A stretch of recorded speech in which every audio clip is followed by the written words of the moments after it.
Makeup long lasting করার জন্য যেরকম ভালো বেসের প্রয়োজন, ঠিক তেমনই যে কোনো ফ্লাওয়ার বান বা রোজ বান লং লাস্টিং করার জন্য কিন্তু ভালো বেসের প্রয়োজন। আমি এখানে বলতে চাইছি, আমরা যখন কোনো ফ্লাওয়ার বান করব বা রোজ বান করব, সেক্ষেত্রে কিন্তু আমাকে বেসটাকে খুব স্ট্রং করতে হবে, না হলে অতগুলো রোজ দিয়ে একটা বান করলে বা ফ্লাওয়ার দিয়ে বান করলে সেটা কিন্তু লং লাস্টিং হবে না। তো চলোই সেটা একটু আজকে তোমাদের সাথে শেয়ার করছি। এর মধ্যে ঢোকাও, সোজা কর, এই এখানটাতে আচ্ছা লক, ঠিক আছে, লক করলাম। এবার তোমার বানটা পুরো ফাঁকা, এবার এটার মধ্যে চুলটা ঢোকাও আস্তে করে। হ্যাঁ ঢোকাও,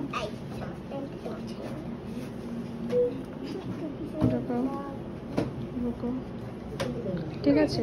এবার গাড়িতে যখন ড্রাইভ করে স্টিয়ারিংটা কেমন ঘোরে, এরকম ভাবে ঘোরে না, জাস্ট ঘুরিয়ে মাথা কিন্তু সোজা রাখবে। হ্যাঁ, তারপর এটাকে এই যে সেট করো।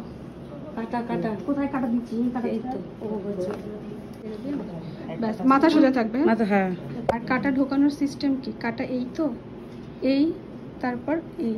আচ্ছা, ঠিক আছে, চুলটাকে বাঁধাতে হবে এরকম এরকম ঢোকালে কিন্তু একটা কাঁদরাও স্টার্ট হবে। এই যে সুই সুতো দিয়ে আমরা যেরকম সেলাই করি না, ঠিক আছে।